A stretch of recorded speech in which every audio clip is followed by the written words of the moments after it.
Aquí vamos a ver la parte de documentación y planeación para wireless.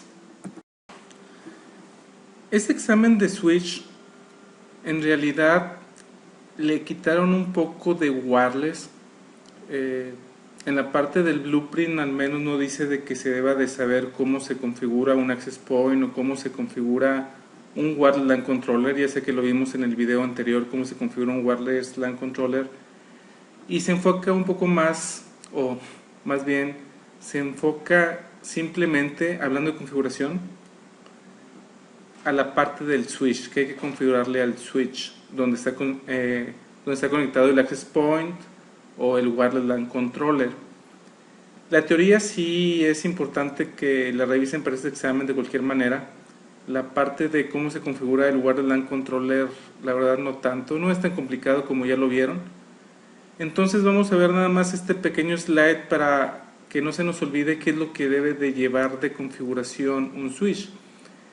No es nada nuevo, no es nada que no sepan. Hay varias opciones. Iniciando con los access points. Si vamos a conectar un access point y en ese access point vamos a dar de alta diferentes VLANs, es decir, va a estar la VLAN 1, la VLAN 2 y la VLAN 3. La VLAN 1 va a estar asociada a un SSID, la VLAN 2 va a estar asignada a otro SSID y la VLAN 3 va a estar asignada a otro SSID. Entonces ese puerto que va hacia ese access point debe ser un trunk en el que dejemos pasar las VLANs, en este caso la 1, la 2 y la 3. Si no fuera un access point, si fuera un lightweight access point, un LAP, ahí no es necesario configurar un trunk porque lo único que necesita un LAP es poderse comunicar con el wireless LAN controller. Ahora bien, hablando del wireless LAN controller, si en el wireless LAN controller sí vamos a tener diferentes VLANs, entonces también debe de ser un trunk lo que esté configurado entre el switch y el wireless LAN controller en ese puerto. Ahora bien, también hay que saber que existe un wireless LAN controller que tiene no nada más una interfase sino varias, y eso es para que tengan mayor ancho de banda. En el caso de que el wireless LAN controller tenga varias interfaces, entonces se debe de usar un Ether Channel para que así juntemos esas interfaces en una sola y hacer un trunk en el caso de que sea necesario un trunk porque vayan a pasar varias VLANs, y si no va a pasar varias VLANs puede estar en modo de acceso. Aquí voy a volver a repetir, este examen de switch no está enfocado a las configuraciones de los access points o del wireless LAN controller, está enfocado a darle soporte a ellos, es decir, el saber configurar en el switch el puerto que va hacia el access point, el puerto que va al lightweight access point, el puerto que va o los puertos que van al wireless LAN controller. Entonces, partiendo de ahí vamos a ver la parte de diseño. Entonces, por ejemplo, nos van a decir de que va a haber 5 access points, en este caso van a ser lightweight porque va a haber un wireless LAN controller. ¿Qué es lo que podríamos preguntar? ¿Qué VLANs van a usarse? ¿Cuántos SSID se van a usar y cuáles son? ¿Qué puertos se van a usar? ¿En qué modelo es el wireless LAN controller? Y esto del modelo nos va a interesar para saber cuántos puertos tiene. No es de que deban de saberse de memoria, de hecho ni siquiera lo vimos y no es parte del examen, dependiendo de qué modelo, cuántos puertos tengan.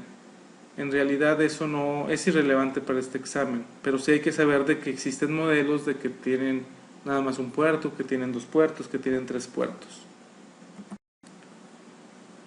¿Qué es lo que vamos a tener en el plan de implementación? Básicamente la configuración de los puertos donde se van a utilizar los access points y el wireless LAN controller. Si van a ser en modo acceso, si van a ser en modo trunk, si se va a hacer Ether Channel, si no se va a hacer Ether Channel.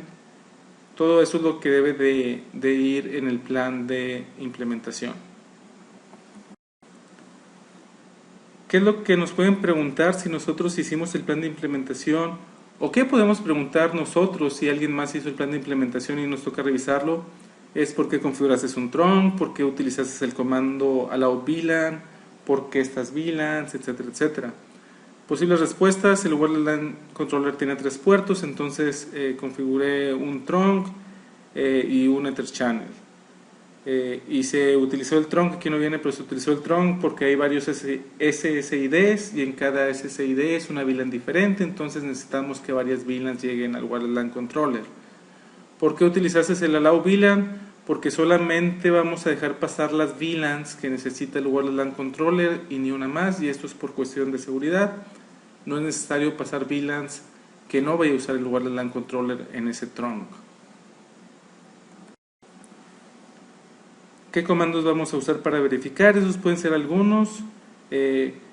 Otra cosa tan fácil como en el plan de verificación puede ser es el simplemente utilizar una laptop, conectarte por wireless, verificar que sí funciona. Todo ese tipo de pruebas que debemos de hacer para verificar que nuestra configuración está correcta es lo que debe de ir en el plan de verificación.